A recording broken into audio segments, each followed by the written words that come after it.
I want to thank you all for being here this morning. I'm kind of new here to the group here of the Men's Left Behind Breakfast, and my first time was a couple of months ago when Tim was speaking, and he invited me to come, and he made me promise. I think it was because he wanted to make sure somebody was going to show up. So I did, and then I wasn't sure either, since no one knew me very well. So I asked a couple of men from my church, most of them are over here on this side, to come to make sure that somebody was here for the same reason. Yeah. So I want to thank you all for being here this morning, and I don't take it lightly that I was asked to be a speaker. I know it's a big responsibility for our men in charge here. Greg and Zach, because they're responsible, and they're going to give an account of all the men that they invite to come up here and speak before you, as Christian men. And we don't want just anybody, so I'm just glad that I'm here this morning for it. I usually pray about the message that I'm going to give after I volunteered for it, but then last week, whoever was scheduled today had to cancel for, I'm not sure why, so last week, they asked me to speak this week, and then I said, well, be glad to, and but then his next question, what are you going to speak on? And usually I pray about it and I have some time to think about it, although I always have a hip pocket. Yeah, I'm kind of hip too, yeah. A message to give, but I thought, well, maybe I'll just give my own personal testimony about how the will of God worked in my life, and I think you'll see that also, and then what led me to write this book. Now, first of all, I'm not here to sell books, but I did bring some if anyone is interested. But, we all want to be in God's will, and, the book relates to not Afghanistan specifically, but all the training that I'll just say warriors go through prior to a deployment, because those things that we learn before a combat deployment, you'll see that they're the same things you and I as men need to understand in our battle on spiritual warfare and the battle that we're in every day. And so, I like you said, I wove those things together. Then I figured, men, they want to talk about battles, battlefield, and the will of God in our life, right? So that's what I'm going to speak on this morning. The phrase, the will of God, that's the title of my message. Matter of fact, the key verse, those of you who have Bibles, it's Acts 13:22. Acts 13:22 is the key verse on here. And I'll just read that. It says, He raised up to them David to be their king, to whom also he gave testimony and said, I have found David, the son of Jesse, a man after my own heart. And we all would like God to say that about you and I. And then he finishes it off, that verse, saying, which shall fulfill all my will. And we all want to be in God's will. And so that's the title of it. And as we know, King David, he was a warrior too. So I think it follows right along with all of us. King David was a man's man. He was a warrior. He was a soldier. He was a leader. And he was a leader of the mighty men of battle, mighty men of valor. 1 Chronicles 22:8 says but the word of the Lord came to me, saying, Thou hast shed blood abundantly and hast made great wars. Thou shalt not build a house unto my name, because thou hast shed much blood upon the earth in my sight. Now the Lord said that to David because David wanted to build that temple for him. But King David thought that was in his will, but it wasn't in God's will. It was in his will, but not God's. And if we're in God's will, then we're in his perfect will. What you and I want sometimes, and what we believe is God's will for us, isn't always the same. And the Lord, being who he is, he wanted to bless David's son Solomon to build that for him later. And he did. So even though we want to be in God's will, not everything we desire and everything we want is in his will. And if we want to be in his perfect will, then we've just got to take it one step at a time. To fulfill the will of God is something every man, you and I, should be striving for. So what's God's will for you and I this morning? And a lot of times, and you've probably been asked the same thing, by friends and maybe family that, I want to be in God's will, they'll say. Now, how do I know I'm in God's will 5 years from now? Because we make 5-year plans, what we want to do 5 years from now. And I found for myself personally that, there's a lot for me to figure out what I'm going to be doing Thursday morning last week. So I just take it one day at a time. I found that if I'm in God's will this morning, today, for what He wants me to do, and I keep doing that every day, 5 years from now, I'll be right where He wants me to be. And don't think that far out. Just take it one day. During your morning devotions, what we're talking about right now, just think about these things that we're going to be talking about the rest of the day, and then do those will that He's called you to do today. And again, 5 years from now, you'll be right in His perfect will. And so that's the way it works for me, and I just pass that on to you. But one of His wills also is that Great Commission, Matthew 28:19 and 20, which tells us to go out ye therefore to teach all nations, baptizing them in the name of the Father and of the Son and the Holy Ghost, teaching them to observe all things whatsoever I have commanded you, and lo, I'm with you always, even unto the end of the world. And that's always in His will for us, always. And I call that the triple mission commission because He's asking, well, He's not asking us, it's a mission. He's commanding us to do three things. He's asking us to witness to other people, get them saved. And, but every time we witness to somebody, they always don't. It's not always, I found in my experience, that we can just give them the gospel, and it's up to them to make that decision to accept Jesus Christ, their Lord and Savior. But number one, that triple commission is to give them the gospel, hopefully get them saved, prayerfully get them saved, and then to get them baptized, and then to disciple them or teach them, as it says. So there's three missions in one. And when we are in His will, we are always going to find that it covers three things that He wants us to do. In His will, if you're not sure what His will is for you today, it's always going to be biblical, it's always going to be profitable, and it's always going to be edifying. Those three things, if you're in His will. We can be in His will every day, and that's what we want to do. And then James 1:22, he tells us also to be doers of His word and not hearers only, so that we're not fooling ourselves, So one of those things that we're talking about is being in His will. If it's His will that He wants you to witness to somebody or to do this or that, you can think about, well, that's biblical, so, it's not somebody else whispering in my ear. And it's going to be profitable, it's going to be edifying to the Lord. And then a couple of verses later, in verse 25, he tells us to be a doer of the work. Doer of the work. So a lot of these things that he tells us to do to be in His will is that things that you and I should be doing for Him. Be a doer of His word and then doer of the work. Then you're thinking, well, what work?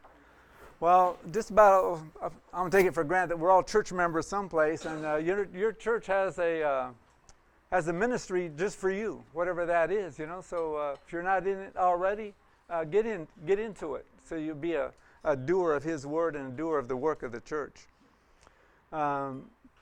I'm a retired private investigator. I got an early out, so to speak, from the Long Beach Police Department. I got injured and got a medical retirement.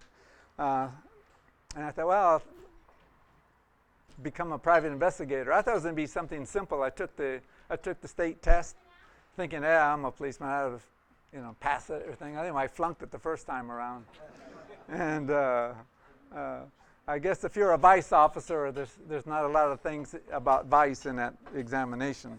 But anyway, took a second time and became a private investigator. What I did is I did pre-employment background investigations for pre-employment for private companies. And doing that required me to go to all the Southern California county states, and I went to civil court, federal courts, criminal courts, to do these background checks on people, and also to the county recorder's office. So anyway, I was all over the place. And one day I was at the LA county recorder's office, And it's always a wait when you get there. It's a government building, right? So you know you're gonna have to wait. So, but I always took my Bible. They have a little small waiting area about this size of this room, and it's just a big place to get all these documents. And if you want them certified, you even have to wait a little bit longer. So I always took my Bible and went around, got all the documents I needed, and then I had to wait until they printed them out. So I'd be reading the Bible. And there's always a few people in there, and it's a big place if you've never been in there. But all of a sudden, someone came through the door, and but everything got real quiet when this gentleman walked in. And so I looked up to see what everybody was hushing about. And anyway, there's this big man, not tall, he's probably about 6'1", I guess, bigger than me, and a real husky guy, and big, powerful chest and arms. It looked like he might have been a weightlifter, 10 years ago, but then he also had a big belly on him. But he had on flip-flops, those long shorts with a, no, it wasn't Zach. This guy is a big Mexican guy, and he had on a tank top. But every exposed part of his body, you can see tattoos all over. And just had a kind of a mean look on him. And I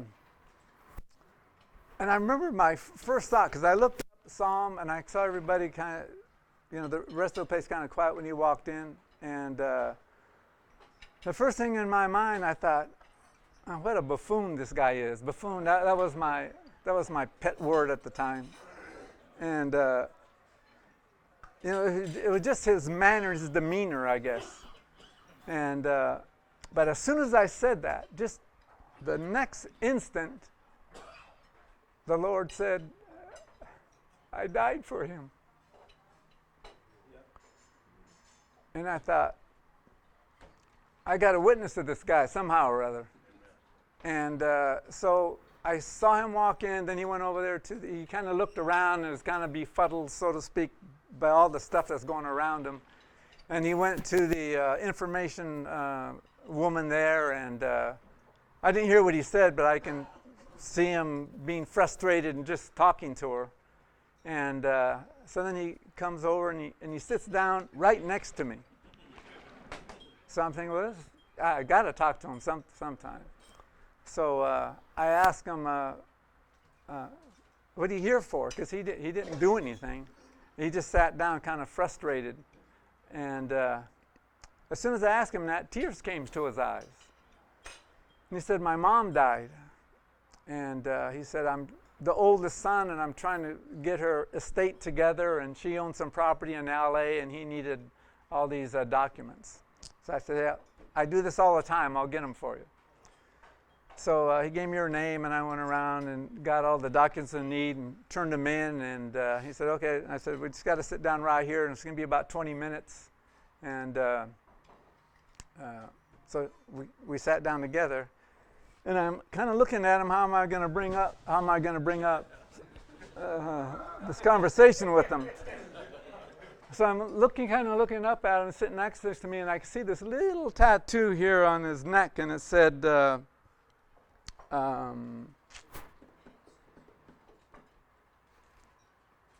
can't think of it. Oh, it said Mongol. And those of you who don't know, that's an outlaw motorcycle gang that hang out. Matter of fact, they used to hang out in Long Beach, because when I saw that Mongol, I said, aha, I got my in. Because when I was in Long Beach working patrol division in North Long Beach, there was this little bar called the Volcano. And they had eruptions in there every once in a while from this motorcycle crowd that went in there. And me and my partner, his name was Dave Kinnison at the time, we'd made numerous arrests, went in there, and most of them resist arrest if you have to arrest them anyway. And so I got to know a few of them. The president used to hang out there all the time with this Mongols. And he was a short guy. I was taller than he was, and but pretty muscular, and he had a shaved head except for a ponytail right here. And so I'm looking at this guy, and all those things are coming to mind, and I ask him, "Are you still in the Mongols?" And he looked at me and said, "Once a Mongol, always a Mongol." You know, and so I sort of laughed, kind of to myself, and I said, "Hey," I said, "you still go to the volcano?" And he looked at me and he says, "Yeah," because that's where they hang out in Long Beach. And he said, "You go there?" And I go, "Yeah, I've been there a lot." And so. Yeah. And he says, "Really?" And I said, "Yeah." I go, "It's been a long time ago. This was in the 70s." And I said, and I described the president, just like I described him to you. And he goes, "Oh yeah, that's so and so." He says, "You know him?" And I said, "Yes." "Yeah." I go, "We've talked." And I said, "Where is he now?" And he goes, "Oh, he's in prison for something." And he says, and well, how do you know him? So then I said, "Well, I'm a Long Beach cop. I arrested him a couple of times." And when I said that, I was thinking I didn't know how he was going to react. So I was ready to battle that guy if he was. And I found that the best defense is an offense. I was already thinking about how I was going to beat this guy up if I had to.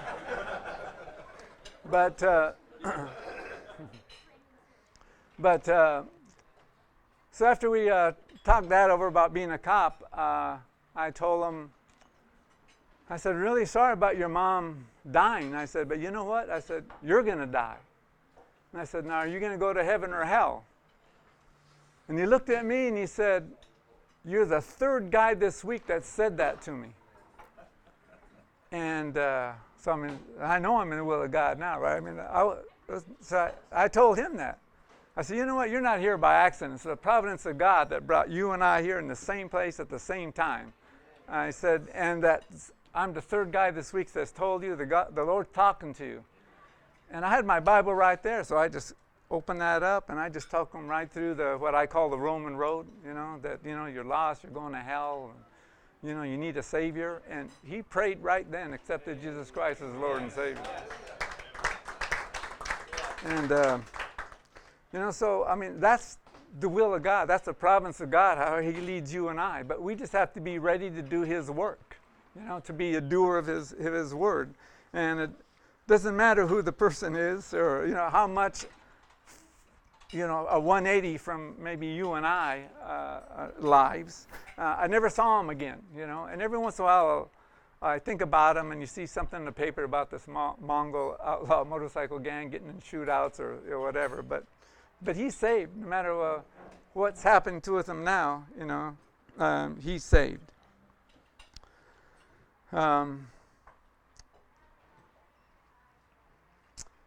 Now, I believe, though, that if I wasn't a doer of his word and witnessing to this individual, that I'm sure he would have got saved, later. But you know what? If I didn't do his will, I wouldn't have received the blessing. I wouldn't be able to share that today with you.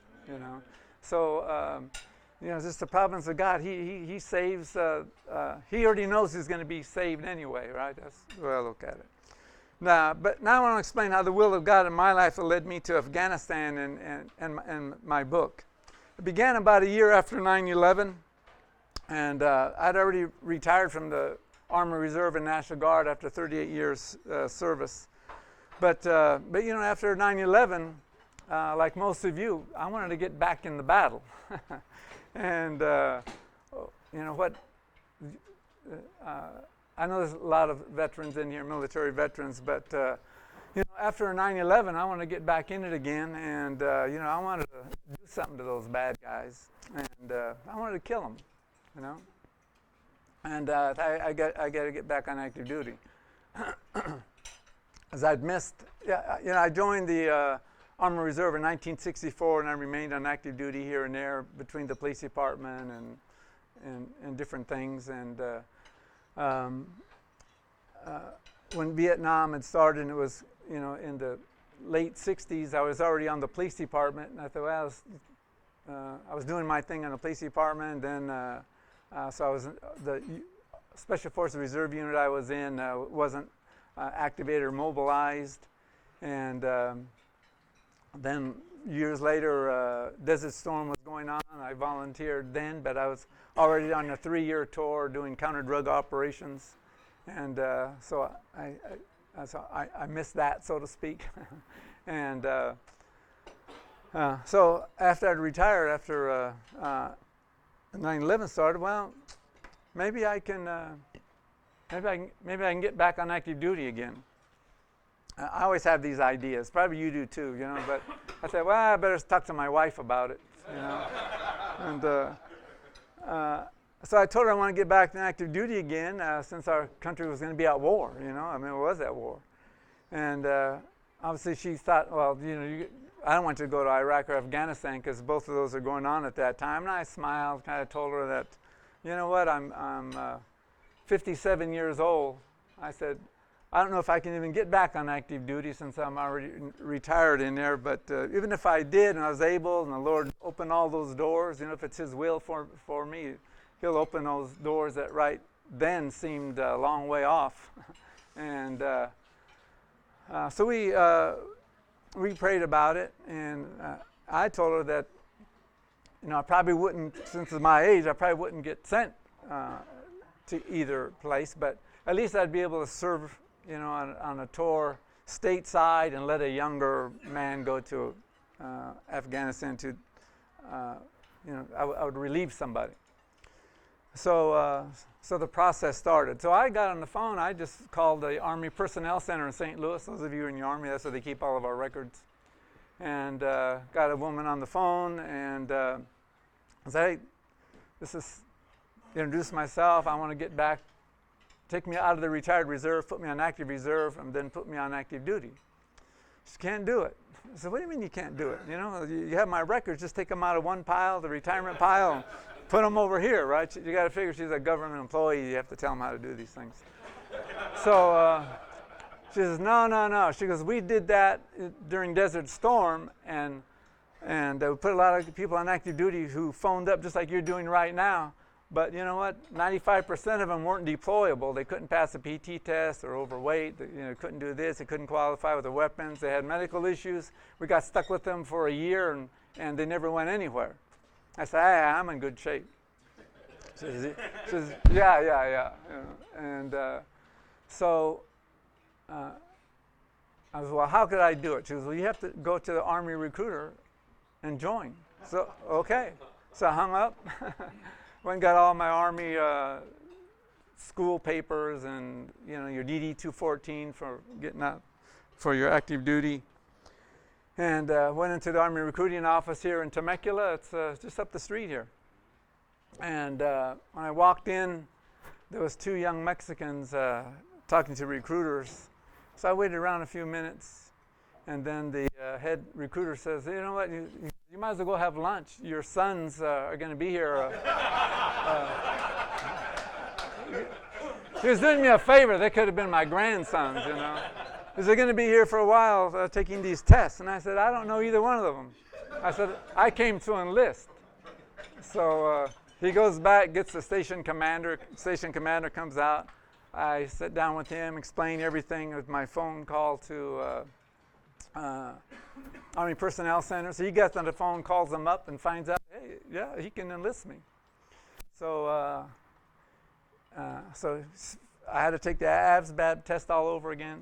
And then I had to go down to San Diego to the MEPS, and pass the physical just like an 18-year-old. So I did that, and then I was way over 40, so then I had to go to the Naval Hospital and take the over 40 test. So anyway, bottom line, so I passed all that, and then I had to mail it back to this woman in St. Louis. So he did all that. She gets up and says, hey, you know, all this took a while. So he gets on the phone and said, okay, you're set. You can enlist. She goes, now I'm going to send off to the Federal Archives for all your Army records. She's going to take a couple of months. And I said, why didn't you do that when I first called? You know, I don't want to wait around. She goes, well, most people don't pass it. Most people didn't pass the physical, you know, your age. So So another couple of months comes by. She calls me back. Okay, I have all your records. Everything is okay. You can get into the Army Reserve. But you're a sergeant major. You have to find your own place.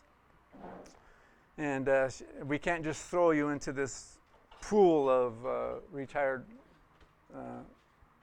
guys.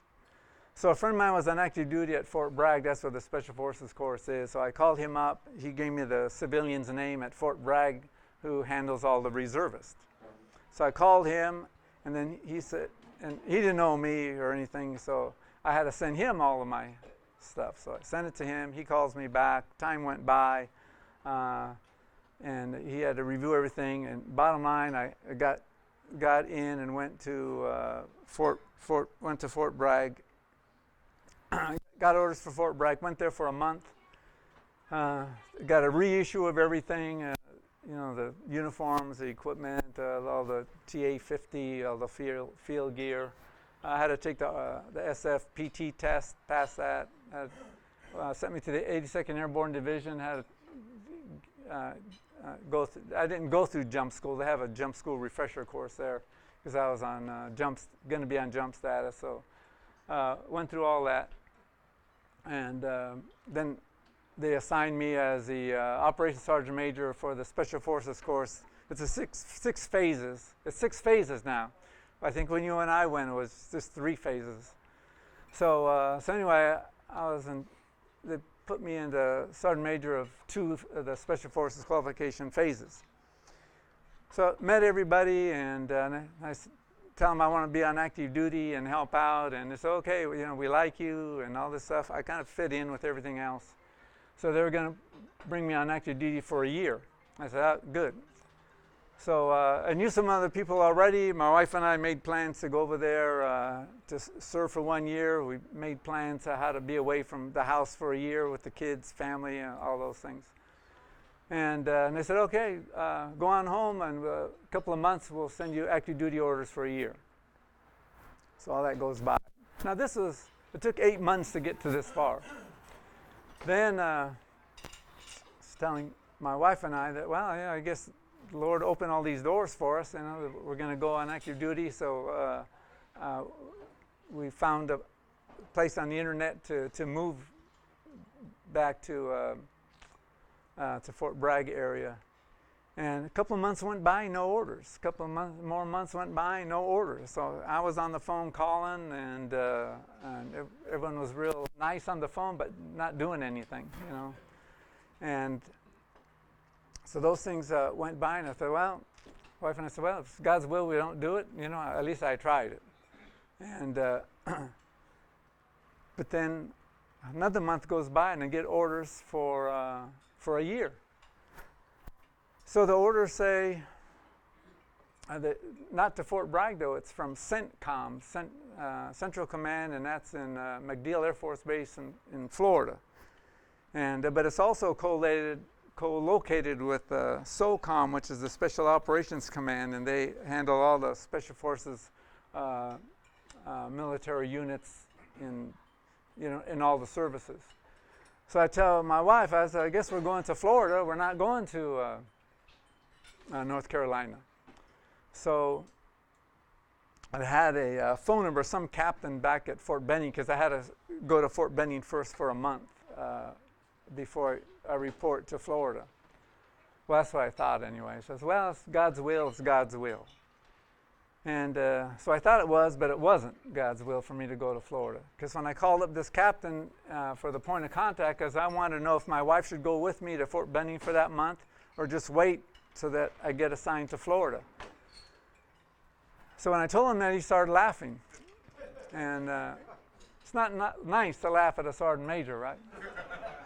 So he apologized and said, Sergeant Major, he said, you're not going to CENTCOM, that's just the issuing headquarters. You're going to Iraq.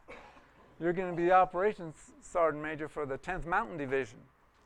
So, I surprised, but at the same time, I was it's kind of exhilarating at the same time. I'm on my way to Iraq.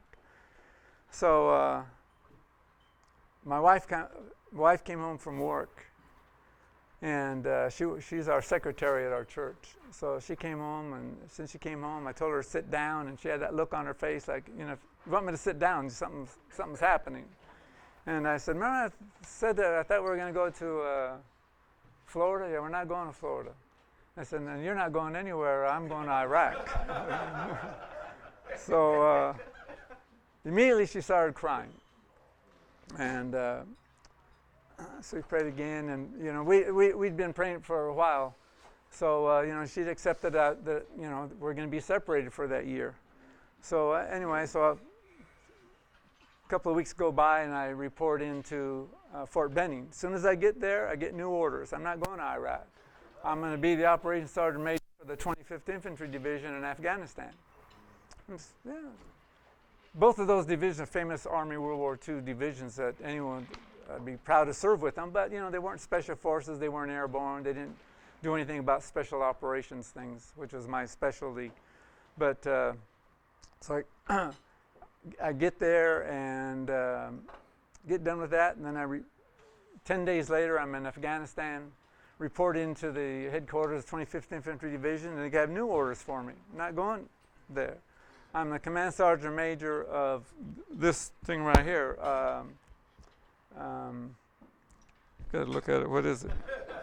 It's a small. Well, it used to be a small unit, but it's Office of Military Cooperation Afghanistan, OMC Alpha.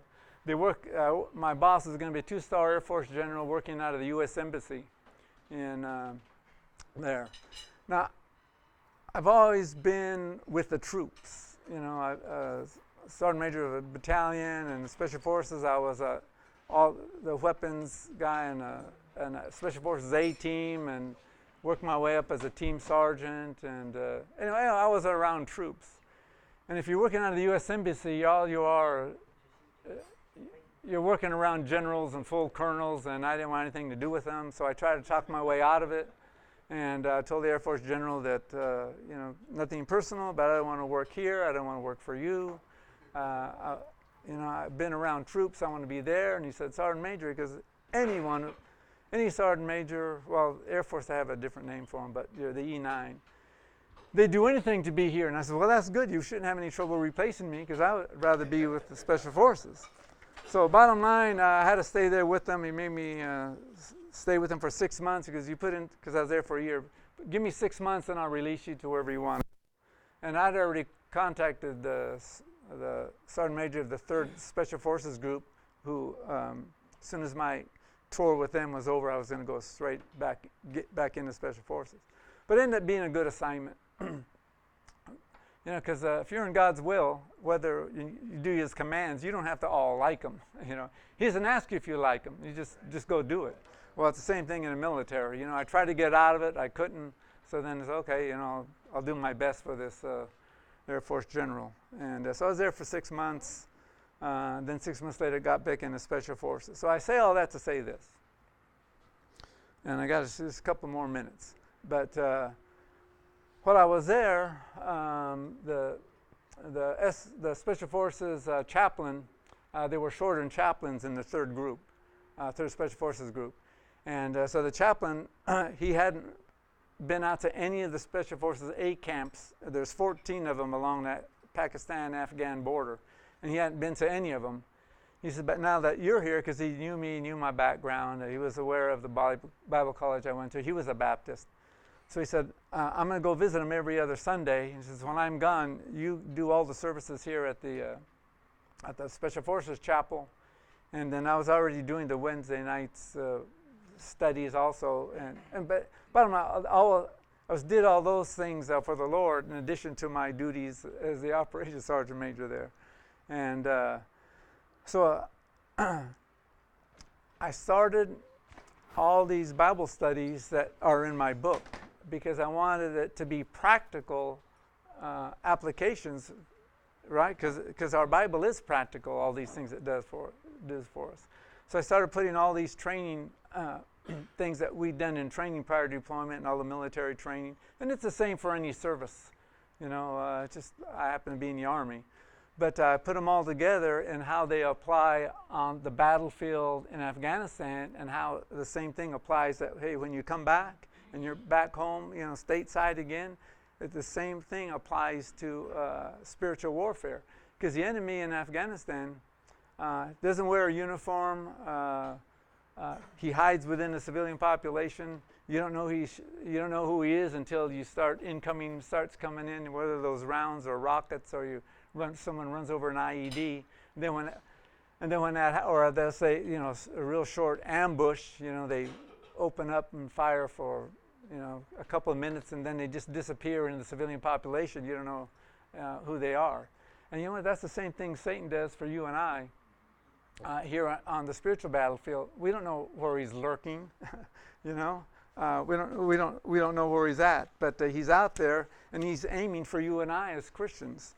And so the training for that, because in special forces, the lowest ranking guy is an E5 is a sergeant. So everyone's in leadership position, but that's and they'll lead a team or a squad or an A team, and it's just you and I with our families. We're that family team leader, and the same tactics that a leader does in combat in the battlefield is the same thing you and I do to protect our families from Satan.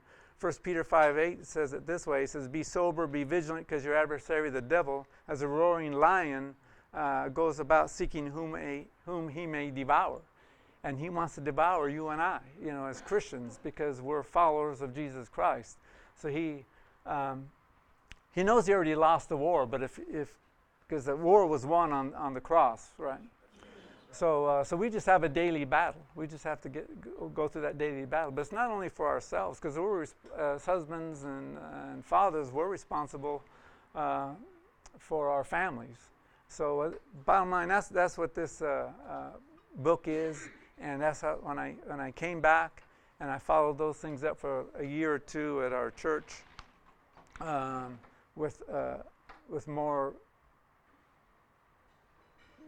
Bible lessons. And then one day the pastor said, you ought to write a book. And I started laughing, but after a while I said, yeah, maybe I could. So bottom line, that book is a compilation of those Bible studies I did in Afghanistan with the soldiers there. And there's some men here from my church, and they've heard them all, or most of them anyway. But so that's how that book came about. But I believe the book, personally, is like Tim said, I think every Christian man should, it's a man's book, bottom line.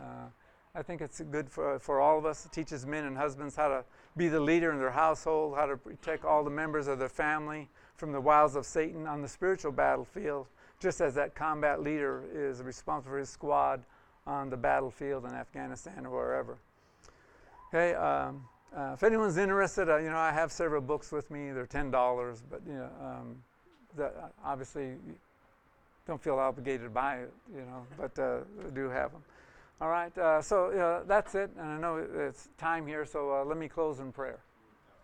Dear Heavenly Father, we're just thankful, Lord, for, first of all, Lord, for our Lord and Savior and your perfect plan of salvation, Lord, for our salvation. Just thank you for every man here, Lord, and just ask for a hedge of protection around all the men, Lord. Let them realize that they are responsible not only for themselves but their family and what goes on in the house, what goes on in the within the family, Lord, and let them realize that as men and leaders of the household, it's their personal responsibility for them. Lord, so I ask for a hedge of protection around us all. Lord, lead, guide, and direct us for those things that you want us to do. We all want to be doers of your word. Lord, we all want to be in that perfect will that you have for each one of us. Lord, as we leave this morning, Lord, let each man here just think, contemplate, Lord, on what was said here this morning, Lord, and how they can be in your perfect will. We ask and give thanks for these blessings in Jesus' name. Amen.